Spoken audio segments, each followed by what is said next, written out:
Bom dia, meninos, tudo bem com vocês?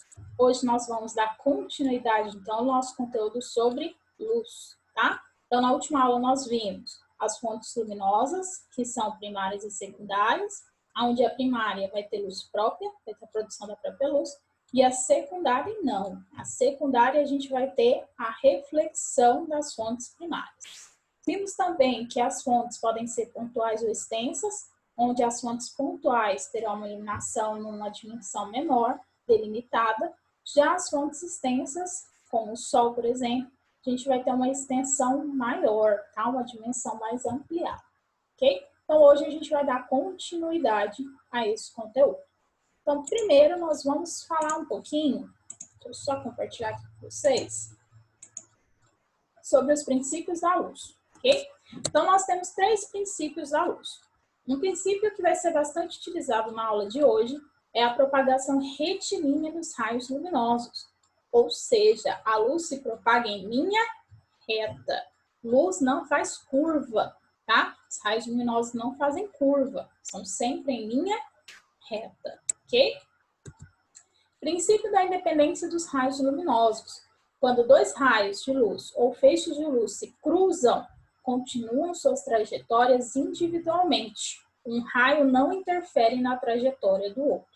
Então, um exemplo claro que eu tenho, que eu sempre dou, é de boate ou algum show. Aqui nós temos uma fonte luminosa azul e uma fonte luminosa laranja/amarela. Então, quando elas se cruzam, a gente não vai ter a formação de uma terceira cor, tá? Cada um vai ser independente. A azul vai continuar azul e a laranja vai continuar laranja. Okay? Então, a gente não vai ter a interferência de um raio luminoso no outro. Imagina se fosse a luz do sol, um raio interferir no outro, tá? Por isso que nós temos o princípio da independência dos raios luminosos, ok? Próximo. Reversibilidade da luz. A trajetória seguida pelos raios de luz, no sentido, é a mesma quando o raio troca o sentido de percurso. Por isso, temos certeza de que uma pessoa pode nos ver através de um espelho quando observamos os olhos da pessoa através dele. O exemplo mais claro que eu tenho é o retrovisor do carro. Sabe aquele retrovisor pequenininho que a gente tem dentro do carro? Tá? Quando o motorista está dirigindo e ele olha aquele retrovisor, ele não vê a própria imagem. Tá? Como ele está observando somente com os olhos, ele vai enxergar o passageiro que está atrás ou o carro que está atrás. Para isso que serve aquele retrovisor, tá? Para ver o que está acontecendo atrás do motorista. Já a pessoa que está atrás, como passageiro, se ele olha no retrovisor, ele não vê a própria imagem. Ele sempre vai ver a imagem do motorista, ok? Então, a trajetória seguida pelo raio de luz no sentido é a mesma quando o raio troca o sentido de percurso. Então, eu tenho uma troca de percurso do raio. Beleza? Lembra do retrovisor que é mais fácil. Viu? Vamos seguir. Vamos entender um pouquinho sobre sombra, penumbra e eclipse. O fato de que a luz se propaga em linha reta possui uma consequência importante. Ao colocarmos um obstáculo opaco em frente a uma fonte luminosa, criaremos uma região que não receberá incidência de luz. Se a luz incide em um anteparo, como uma parede branca, parte da parede será iluminada e a outra parte não. Vamos lembrar, quando eu tenho um componente opaco, quer dizer que a luz não é capaz de atravessar esse ambiente ou esse objeto. Vamos pensar numa bola de futebol, por exemplo. A luz não é capaz de ultrapassar essa bola, por isso que ele é chamado de opaco. Então, aqui a gente tem um exemplo. Se eu tenho uma fonte pontual, tá? Vamos pensar que é uma vela. E essa vela está iluminando uma bola, a luz não vai ser capaz de ultrapassar. Então, nós teremos a formação da sombra, ok? Então, se pensarmos em uma fonte de luz pontual, essa região recebe o nome de sombra, porque ela não vai conseguir, a luz não vai ser capaz de ultrapassar esse objeto opaco. Então, nós teremos a formação dessa sombra, ok? Vamos seguir. Agora, se pensarmos em uma fonte extensa ou várias fontes pontuais, se a gente pensar, por exemplo, na lâmpada ou no sol, teremos 2 regiões distintas. A região que não recebe luz, de região alguma, é chamada de sombra. mas a região parcialmente iluminada, que recebe luz de parte da fonte extensa ou de alguma das fontes pontuais, é chamada de penumbra, ok? Então, olha só. Aqui nós temos uma lanterna que está iluminando uma bola de novo. Vamos pensar na bola. Essa região que não recebe a luz, que é essa aqui, ela é chamada de sombra, ok? Que a gente já viu agora. Só que, quando eu tenho uma fonte extensa, a gente vai ter uma região parcialmente iluminada, que a gente vai chamar de penumbra, ok? Vamos seguir. Então, o que é o eclipse? É um fenômeno astronômico marcado pelo escurecimento total ou parcial de um astro, em virtude da passagem de algum corpo celeste em frente a uma fonte de luz. Então, o que nós temos de fonte luminosa no espaço? Sol. Todos os outros componentes são objetos opacos, ok? Então, vamos ver o exemplo que nós temos do eclipse solar e do eclipse lunar, tá? Olha só, o eclipse solar ocorre quando a Lua posiciona-se em frente ao Sol, de forma que a sua sombra é projetada sobre a superfície da Terra. Durante a ocorrência desse tipo de eclipse, uma pequena região da Terra fica escura por causa da projeção da sombra da Lua. É nessa região, chamada de umbra, que observa o eclipse solar total. Então, olha só, semelhante ao exemplo que a gente viu anteriormente. Nós temos uma fonte extensa de luz, que é o Sol, e em frente ao Sol nós teremos a Lua, ok? E atrás a Terra. Então, quando o Sol bate na Lua, essa região da Lua, que é um astro opaco, vai ter a formação da sombra. Então, nessa região vai ser observado o eclipse total, ok? Na região em volta, que vai ser a penumbra, a gente vai ter o eclipse parcial. Então, no eclipse solar, nós vamos ter essa ordem: o Sol, a Lua e a Terra. E o que nós vamos ver vai ser ou a sombra da Lua no eclipse total, ou a penumbra da Lua, que aí nós teremos o eclipse parcial, ok? Então, no eclipse solar, o objeto opaco, tá, que vai formar sombra, será a Lua, ok? Já no eclipse lunar, quem vai formar a sombra vai ser a Terra. Então, vamos lá. Nós temos uma fonte extensa de luz, que é o Sol. Em frente, nós temos a Terra, que é um astro opaco, planeta opaco. Então, ele não vai ser capaz de ultrapassar a luz, certo? Vai formar a sombra. Então, quando nós temos a sombra da Terra refletida aqui, ó, na Lua, que vai ser possível observar aqui, nós temos o eclipse lunar, ok? Então, nós vamos ver essa sombra da própria Terra na Terra, que ela vai bater na Lua e vai voltar, uma vez que os raios luminosos sempre se propagam em linha reta, ok? Então, aqui nós temos a penumbra, aqui vai ser possível observar o eclipse lunar parcial, tá? E aqui nós temos a umbra, que é a sombra. Então, aqui vai ser capaz de observar o eclipse lunar total, beleza?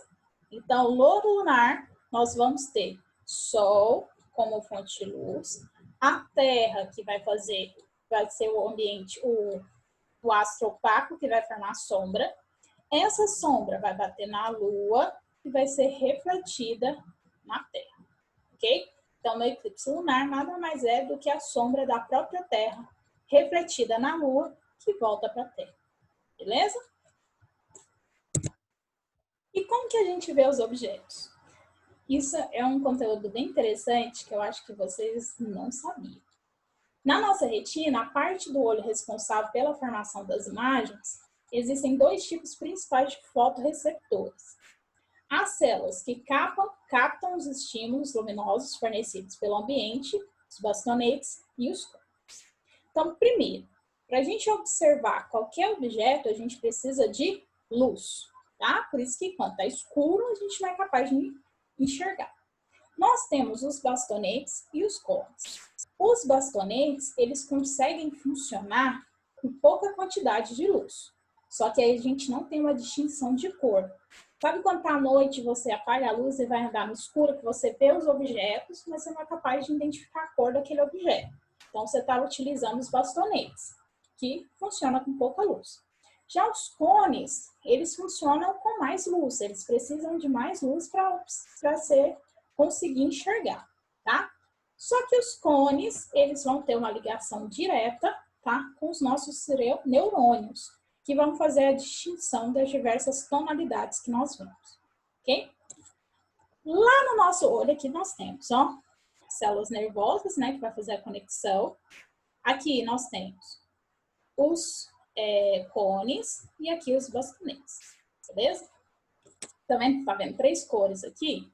Então, lá nos nossos olhos nós temos 3 tipos básicos de cones, que são os cones L's, que são os cones longos da cor vermelha, os cones M's, são os cones médios da cor verde, o cone S, que é o curto do azul.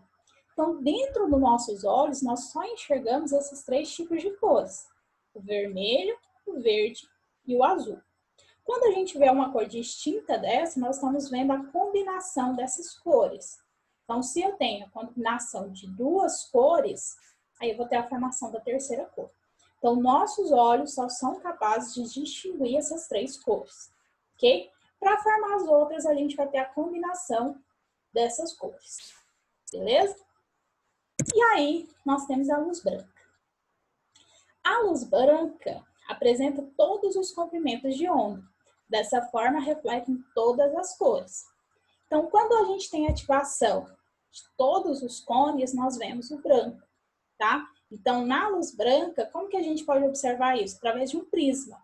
Se a gente pegar a luz do sol e colocar diante de um prisma, ela vai se fracionar em todas as cores do arco-íris, por exemplo, tá? Então, a luz branca, ela possui a sua constituição, todas as cores. Sabe onde a gente vê isso também? Na luz do sol, quando ele reflete na gasolina, no chão, por exemplo, ou no óleo. Você vê como se fosse um arco-íris. Vai ser a refração dessas cores, tá? A diferenciação das cores da luz branca. Então, na luz branca, nós temos todas as cores refletidas. A cor preta é quando eu tenho ausência de reflexão, tá? Então, o que que acontece? Quando eu tenho um objeto preto, esse objeto ele vai absorver a luz e não vai refletir. Então, quando eu tenho a falta da reflexão, eu tenho uma cor preta, tá? Que vai ser a ausência de reflexão. O objeto só vai conseguir absorver a luz. Então, quando sua mãe fala, coloca uma camiseta branca em vez da preta, porque a branca ela é mais fresquinha. É verdade. Por quê? Quando a luz do sol bater na sua camiseta branca, ela vai refletir todas as cores. Então, ela vai absorver menos calor. Se eu tô com a blusa preta, a cor preta ela só vai absorver a luz. Ela não vai refletir. Por isso que em roupa branca ou preta, a preta ela é mais quente, porque ela não vai ser capaz de refletir a luz do sol. Beleza? Muito legal isso, né? E os objetos coloridos apresentam a capacidade de refletir apenas uma cor de luz. Então, vamos entender. Quando eu tenho um objeto vermelho, como a maçã, eu vou ter uma fonte de luz iluminando esse objeto. Então, aqui é o sol. A luz do sol é branca, então quer dizer que ela tem todas as cores. Bateu na maçã. A maçã vai absorver o azul, o verde, o amarelo, a laranja e vai refletir somente o vermelho. Por isso que nós vemos a maçã vermelha. Se essa maçã fosse verde, ela ia absorver todas as cores e ia refletir somente verde. Por isso que a gente vê os objetos verdes. Então, aquela cor que a gente vê é a cor da reflexão da luz. Beleza? Só a reflexão. Então, se eu vejo um objeto branco, quer dizer que está refletindo todas as cores. Se eu vejo um objeto preto, quer dizer que não está refletindo nada, só está absorvendo. Se eu vejo um objeto azul, significa que aquele objeto ele está absorvendo todas as cores e refletindo somente o azul. Beleza? Legal, né? Adoro esse conteúdo. Então, vamos lá. Lá nas atividades, Eu vou pedir para vocês copiarem as questões. Tem um texto explicando tudo isso, tá? Vai falar um pouquinho mais sobre os eclipses, foto, desenho, tudo mais.